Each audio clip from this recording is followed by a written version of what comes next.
आकांक्षा विवाद और आप देख रहे हैं नव बिहार। लोग इस बात का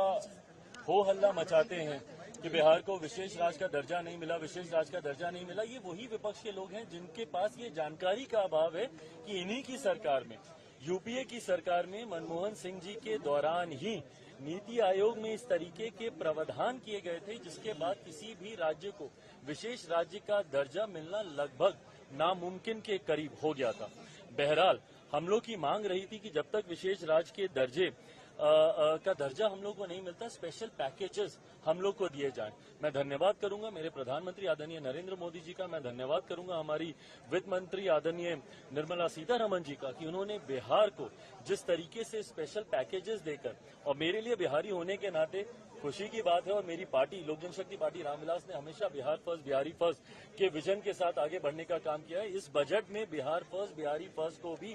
धरातल पर उतारने के प्रावधान दिए गए हैं। जहां एक तरफ इंफ्रास्ट्रक्चर इसमें मजबूती देने का काम किया गया है, वहां पे ब्रिजेस बना के, वहां पे क्या कहते हैं मेडिकल कॉलेजेस की बात हो, वहां पे एयरपोर्ट्स की बात हो, तो जहां एक तरफ बिहार के इंफ्रास्ट्रक्चर को मजबूत किया गया है, वहीं वहां की अर्थव्यवस्था को मजबूत देने के लिए वहां पे अलग अलग राज्यों में गया हो, राजगीर हो, अलग अलग राज्यों में जिस तरीके से टूरिज्म को भी वहां पे बढ़ावा देने के लिए प्रावधान किए गए हैं, जिस तरीके से बाढ़ की एक बहुत बड़ी समस्या जिससे हम लोग हमेशा दशकों से हम लोग परेशान रहे हैं, उसके भी समाधान का जिक्र इस बजट में किया गया है। तो मैं मानता हूं बिहारियों के लिए ये बहुत खुशी की बात है और पूरी बिहार की जनता प्रधानमंत्री जी का धन्यवाद करेगी। बट ओवरऑल भी अगर इस बजट को देखा जाए तो पूरी तरीके से समावेशी बजट है। पिछले 10 सालों में भारत की अर्थव्यवस्था, एक मजबूत अर्थव्यवस्था का लाभ हमारे समाज के हर वर्ग को मिले, युवाओं को मिले, महिलाओं को मिले, किसानों को मिले,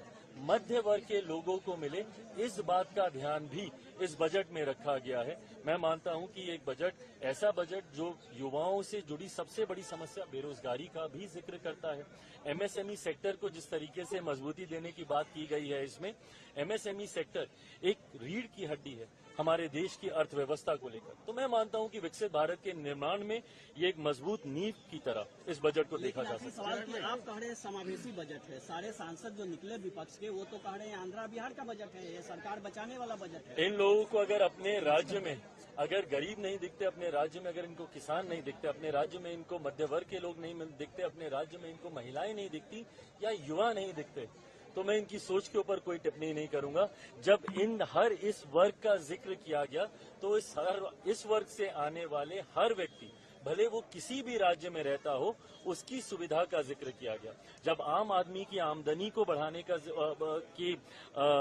बचाव को, जो वो बचत करता है, उसको बढ़ाने का जिक्र किया, तो ये हर राज्य के व्यक्ति का जिक्र किया गया। पर अगर इसमें उनको उनके राज्य का जिक्र नहीं दिखता तो ये उनकी सोच हो सकती है। इसी तरह अपने आसपास और देश दुनिया की प्रत्येक खबरों से अपडेट रहने के लिए हमारे चैनल को सब्सक्राइब करें, साथ ही बेल आइकन भी दबा दें ताकि आपके आसपास और देश दुनिया की प्रत्येक खबर आपके मोबाइल पर सबसे पहले पहुंच सके और इस न्यूज को ज्यादा से ज्यादा लोगों तक शेयर करें।